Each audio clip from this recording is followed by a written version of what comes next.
Your 40s are the single most important financial decade of your life.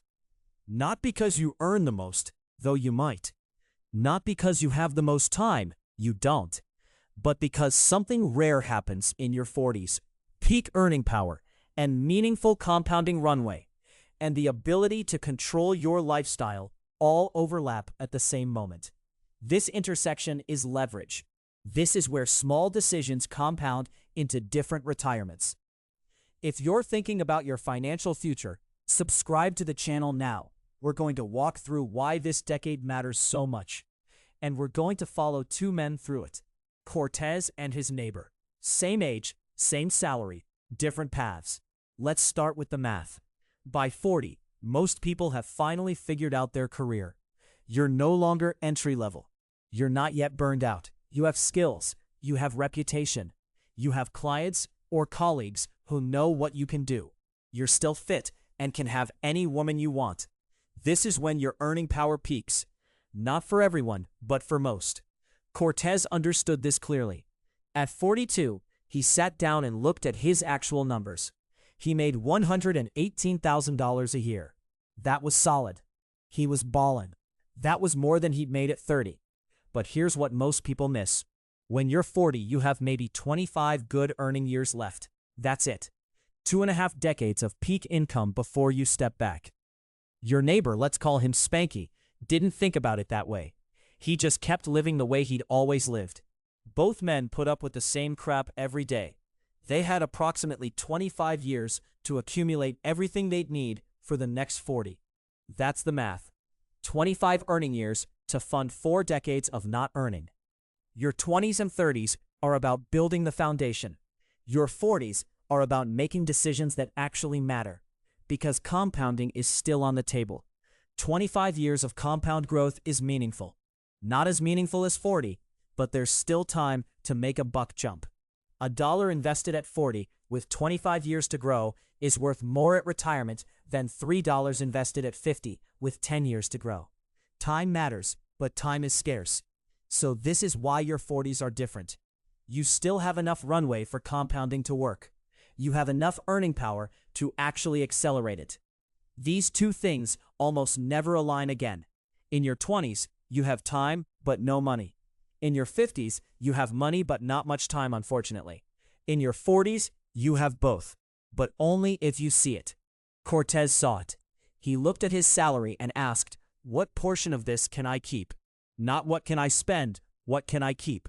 Spanky didn't ask that question. Instead, Spanky looked at his salary and asked, "What can I spend?" Cortez was making $118,000. His take-home was about $87,000 after taxes. He had a house, a car, a family, and a mistress. He had expenses, but he also had a choice. He could let his expenses rise with his income, what everyone calls lifestyle creep, or he could freeze them. When you're young, your expenses naturally grow because you're building. You get your first apartment, then a better apartment, then a house. You get a used car, then a reliable car, then a Cadillac Escalade. But by 40, if you've built wisely, those needs have mostly been met. What remains is want. Cortez's house was paid off. His car was 7 years old and reliable. His kids' expenses were what they were. He had the foundation built. Spanky also had his foundation built. Same situation. But Spanky's instinct was different. His house was bigger. Pause. His car was newer. His restaurants were fancier. His vacations were longer. Pause. His kids went to private school instead of public school plus tutoring. None of these decisions were reckless. They were all reasonable. They were just choices. And by 42, those choices had compounded into a sweet lifestyle. That's what lifestyle creep really is. Compounded choices that feel small in the moment, but are enormous in aggregate. Cortez was saving 30% of his gross income. That's about $35,000 a year. Spanky was saving 8%, about $9,000 a year. Same salary, different saving rate. At 42, Cortez had already accumulated about $520,000 in retirement accounts and real estate equity. Spanky had about $240,000. Already, the gap was significant. But here's where the leverage really shows up.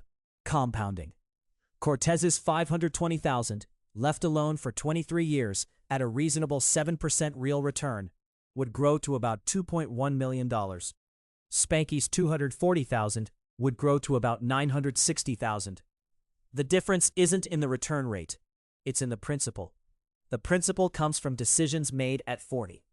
Cortez paid attention to housing. This is crucial. Your housing decision at 40 is maybe the single most important financial decision of your 40s. Cortez had bought his house at 32. He'd put down 20%. He'd taken a 15-year mortgage like a boss. At 42, he had 12 years left on that mortgage.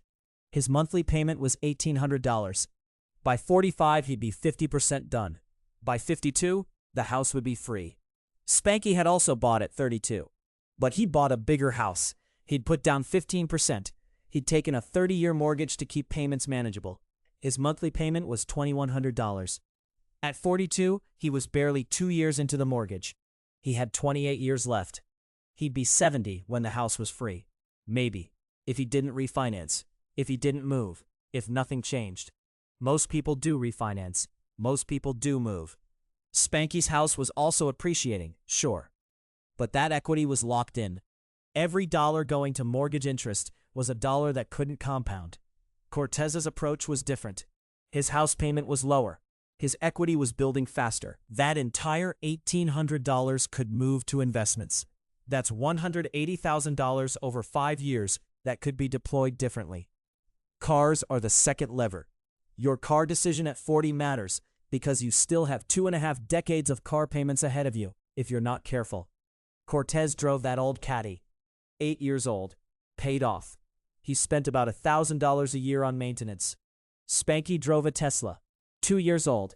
Still financing it at $518 a month. When Spanky's Tesla needed its first major service, he'd probably get a new one. Cortez might drive his Caddy until 60.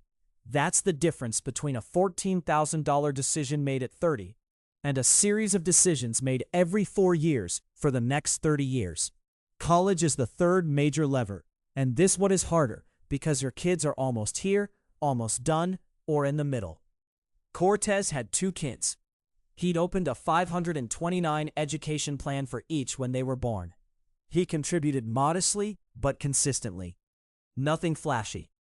By the time they were college-bound, he had about $60,000 saved for both kids combined. He told them, "I changed my mind. I'm keeping this. You'll get merit scholarships, work part-time, attend public school, graduate with some debt, and we'll help you pay it down during your 20s. They did.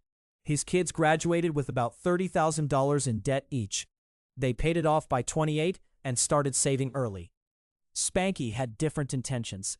He wanted to pay for college outright. He wanted his kids to graduate debt-free, so he saved aggressively in his 30s. But he also had a bigger house, newer cars, nicer vacations. The college fund grew, but not enough. When his kids got to college age, he was about $40,000 short. He took it from his retirement accounts. That $40,000, invested from 42 to 67 at 7%, would have been about $650,000. He spent it on college. His kids graduated debt-free. His retirement is smaller. This isn't a judgment, it's a trade. Both are defensible, but only Cortez understood he was making a trade. Spanky just saw college coming and wrote the check. Lifestyle creep is where the leverage becomes clear. Cortez earned $118,000. He spent about $60,000 per year. House, cars, food, stupid insurance, utilities, kids, entertainment. He saved 30%. Spanky earned $118,000. He spent about $108,000 per year. He saved 8%. The difference was conscious choices made repeatedly. When Cortez got a raise, his raise went to savings. Spanky's raise went to lifestyle. It always does unless you consciously choose otherwise.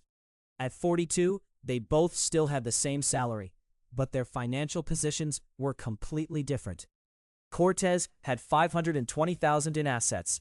Spanky had $240,000.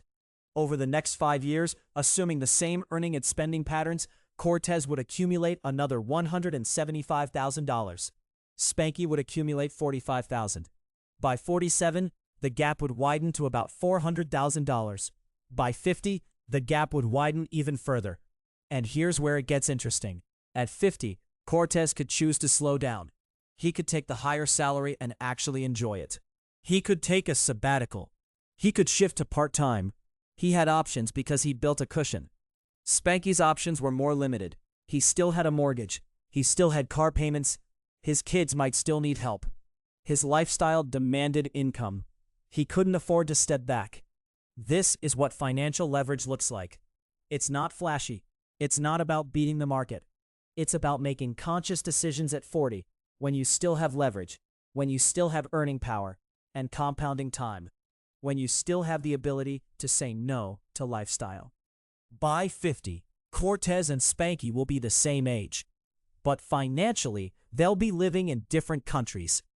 Cortez will have maybe $1.2 million in assets. Spanky will have maybe $550,000. Cortez will be thinking about stepping back. Spanky will be thinking about working longer. Cortez will have chosen early retirement or meaningful leisure. Spanky will have chosen current comfort over future options. Again, it's not a judgment. Some people prefer current comfort. Some people love work and don't want to step back. But if you want options at 50, 60, 70, you have to make different choices at 40. The leverage is real. The choices are simple, but they're not easy. They require you to see your 40s differently than you probably do. Most people see their 40s as established. I've made it. I can relax a little. I can enjoy what I've built. And you can. But only if you first build something real. Your 40s are when you build the foundation for your actual freedom. Your 50s are when you live off that foundation. If you wait until your 50s to get serious about accumulation, you're cooked. You've missed the window. If you're in your 40s right now, this matters. Not next year, not when you get a bigger raise, now.